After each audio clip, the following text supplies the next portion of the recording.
Hello everyone and welcome to Moonride, where we're channeling the Man in the Moon.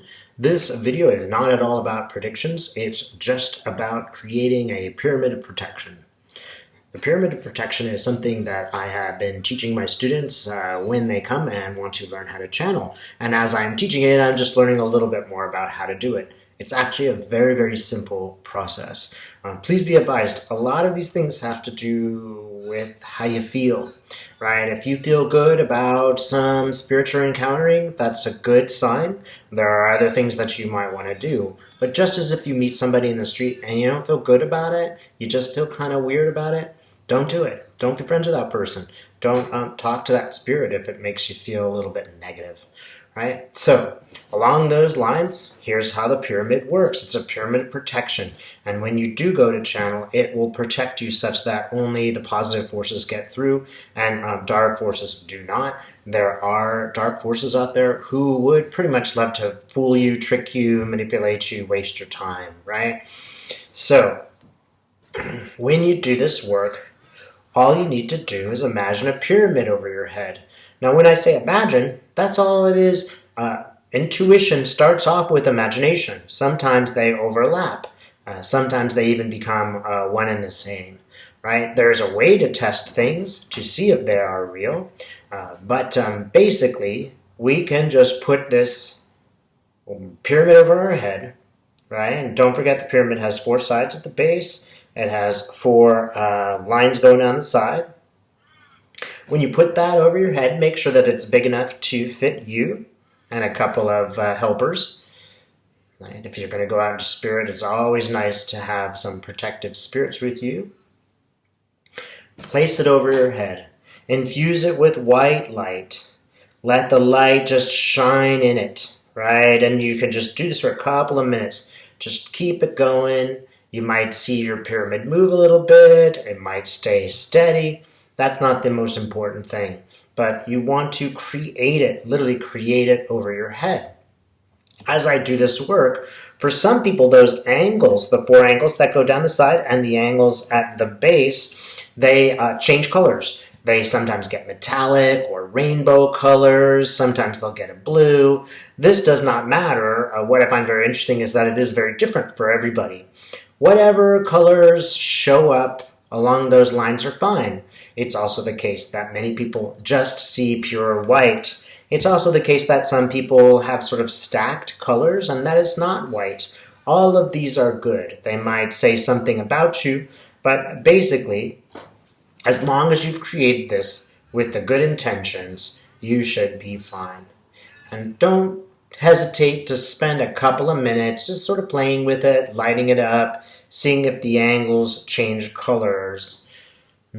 My angles don't really change colors, but my pyramid kind of, almost like it pulsates a bit. It's sort of a thing where it's like it becomes transparent and then not. Doesn't matter, it's all good, right? This is a pyramid of protection, and just as you put that pyramid of protection around you, I am going to lower it around myself, and I'm going to say, only the highest good may enter. Only the light may enter. Only that which is compatible to David Johnson may enter. So it's nice to put your birth date here, right? It just lets a signature know that, there's just you. For my case, there's lots of Dave Johnsons. I just want to make sure they know who I am. So in my own mind, I'm just putting out my birth date. All right, and maybe you can even feel the pyramid around you. You want to kind of get a sense of it, just defending you. It's almost like a mirror. Things will bounce off of it if they are not supposed to come in. When I do this work, when people channel, I always ask them for somebody from the family or somebody they knew as a youth, somebody who is on their team, on their side, and really cared about them and loved them, but has passed over to the other side. I often see people's pets. Pets love to go for these journeys, right? And they love to always be right out in front. Grandpa and mom might be on one side or the other. They certainly prefer sides. But definitely the pet, whatever pet it is always out in the front. At this point, again, you might want to go ahead and, if you are doing a channeling process, just think of, somebody loves me who has passed to the other side. And I also had some people who are a little disappointed. They're like, Dave, I don't really have such a great family. Thanks a lot for reminding me about how my terrible family is. But always I'll press them. I'll say, well, wait a minute. There was somebody who showed you the light. There was somebody who was kind to you. And then they'll go, well, actually, my third grade teacher was great. And my art therapist was great. Whoever that might be, right? They'll kind of pop up and they'll say, hey, I'm ready to help. Right? If that person shows up, that's the next step.